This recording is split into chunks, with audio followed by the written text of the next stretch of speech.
Mbrojtja ish presidentit Hashim Thaçi ka kërkuar nga dhomat e specializuara të Hagës lirimin e tij me kusht, duke ofruar një garanci financiare prej 50.000 eurosh dhe duke propozuar një sër kushtesh që sipas tyre sigurojnë respektimin e procedurave gjyqësore.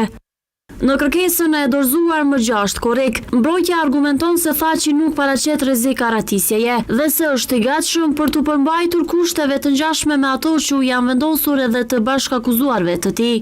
Sipas dokumentit, Hashim Thaçi zotohet se nuk do të largohet nga territori i Kosovës pa lejen e dhomave të specializuara dhe do të dorëzojë pasaportën si dhe çdo dokument tjetër udhëtimi. Po ashtu në mesin e kushteve të propozuara është edhe ndalimi i çdo kontakti ose komunikimi me bashkë të akuzuarit, me dëshmitarët apo me persona që përmenden në akt akuzë, si të përfshirë në çështje.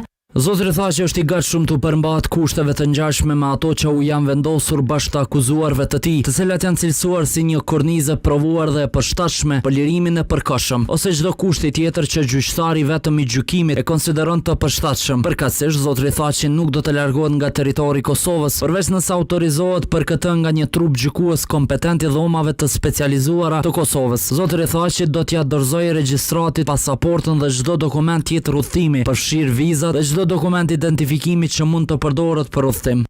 Lidhur me këtë kërkesë janë deklaruar edhe nga dhomat e specializuara të Kosovës në Hagë. Zëdhënësi i gjykatës ka bërë të ditur se trupi gjykues do të marrë një vendim për kërkesën e mbrojtjes në kohën e duhur.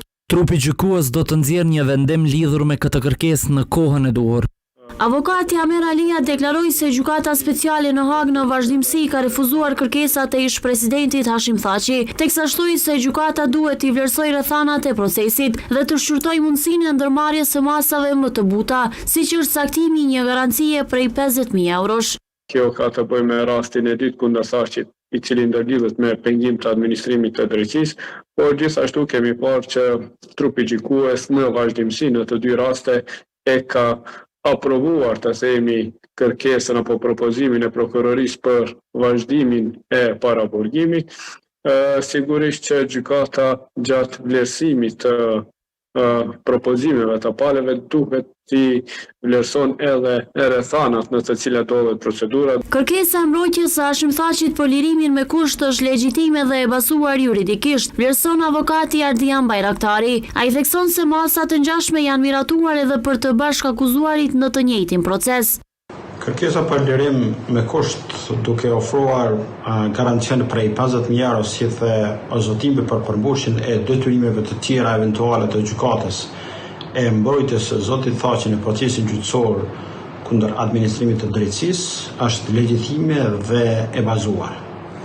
Për faktin se siç dihet, tashmë jemi ka fundi i procesit gjyqësor dhe mundësia e ndikimit në proces është jashtëzakonisht e vogël. Mbetet të pritet vendimi i trupit gjykues për të përcaktuar nëse kërkesa për lirimin me kusht e ish presidentit Hashim Thaçi do të pranohet ose jo. Ish-krerët e UÇK-s Hashim Thaçi, Kadri Veseli, Jakup Krasniqi dhe Recep Selimi mbahen në paraburgim që prej nëntorit 2020 nën akuza për krime lufte dhe krime kundër njerëzimit. Vendimi i gjykatës speciale për 4 ish-krerët e UÇK-s pritet të shpallë